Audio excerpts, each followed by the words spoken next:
அதிமுக பாஜக கூட்டணியில் ஏமாளி யார், ஏமாற்றுவது யார் என்பது தொடர்பாக அந்த கட்சியின் முன்னணி தலைவர்கள் பேசிய பேச்சும் இன்று அன்வர் ராஜா திடீரென அந்த கட்சியிலிருந்து அதிமுகவில் இருந்து விலகி திமுகவில் இணைந்திருப்பதும், அடுத்தடுத்து இந்த அரசியல் போக்குகள் மாறுகிறதா அல்லது இதுதான் போக்கின் வேகமா என்பது தொடர்பாக நம்மிடையே விவாதிப்பதற்காக அரசியல் விமர்சகர் பொங்கலூர் மணிகண்டன் நம்மோடு இணைந்திருக்கிறார். அவரிடம் கேட்கலாம். பொங்கலூர் மணிகண்டன் சார், வணக்கம்.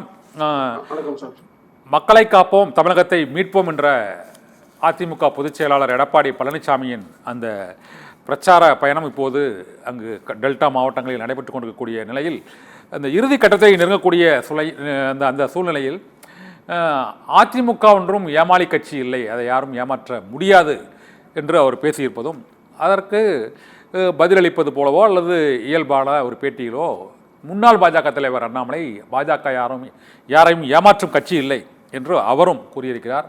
ஆனால் இன்று அதிமுகவிலிருந்து விலகிய முன்னாள் அமைச்சர் அன்வர் ராஜா பாரதிய ஜனதா கட்சி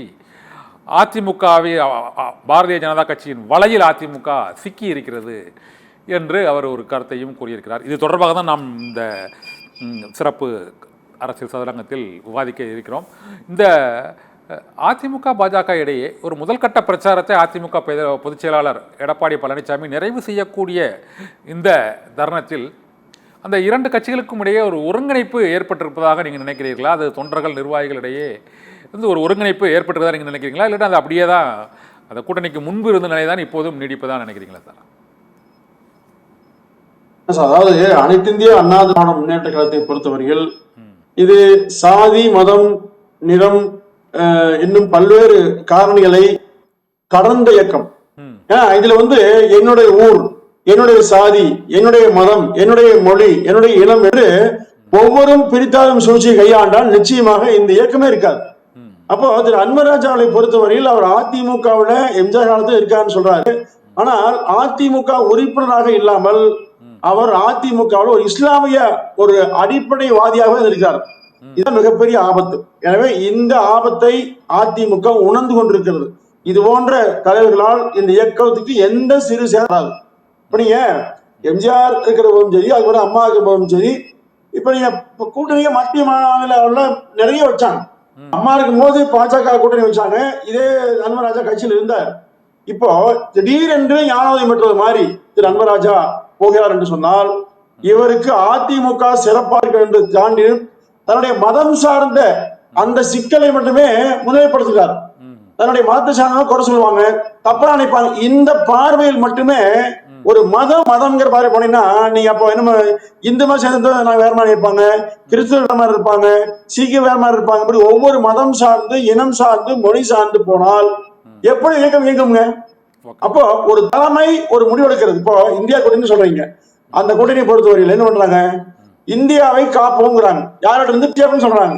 சரி, அதே போலதான் அதிமுக இன்றைக்கு நீங்க சொன்னதுல இருந்து இதுல இந்தியா கூட்டணியில இந்தியாவை காப்போம் என்று கூறுகிறார்கள். இதே போல பாரதிய ஜனதா கட்சியும் அவர்களும் ஒரு முழக்கத்தை வைக்கிறார்கள். ஆனால் அன்வர் ராஜா அவர் வந்து ஒரு குறிப்பிட்ட சிறுபான்மை சமூகத்தை சார்ந்தவர். அந்த ராமநாதபுரம் மாவட்டத்தில் ஒரு அதிமுகவின் முகமாக திகழ்கிறார். அவர் குடியுரிமை திருத்தச் சட்டம் சிஏஏவோ அல்லது வக்ஃப் வாரிய திருத்த சட்ட மசோதாவோ அது ஒரு அரசால் கொண்டு வரும்போது அதற்கு எதிரான கருத்தையோ அல்லது அதனால் ஏற்படக்கூடிய பாதிப்புகளையோ சொல்வதற்கான உரிமை அவருக்கு இருக்குல்ல, அதில் எங்களுக்கு பாதிப்பு வருகிறது என்று அவர் கூறுகிறார்.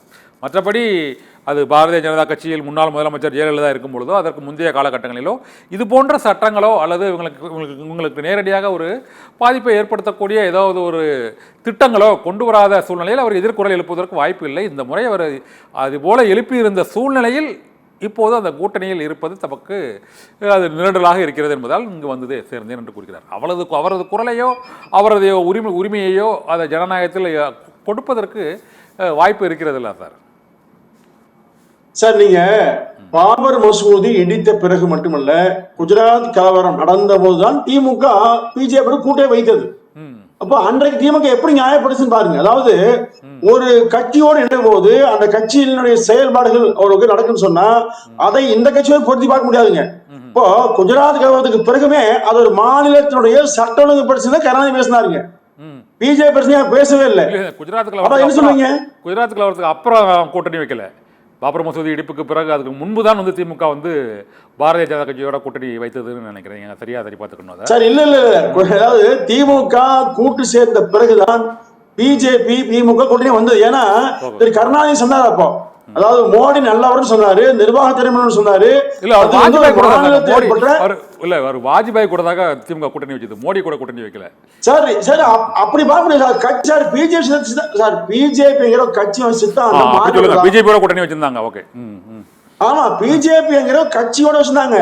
அப்போ சார் பாபர் மசூதி இஸ்லாமிய பெரிய பிரச்சனை, குஜராத் இஷ்யூ தானே மிகப்பெரிய இஷ்யூ.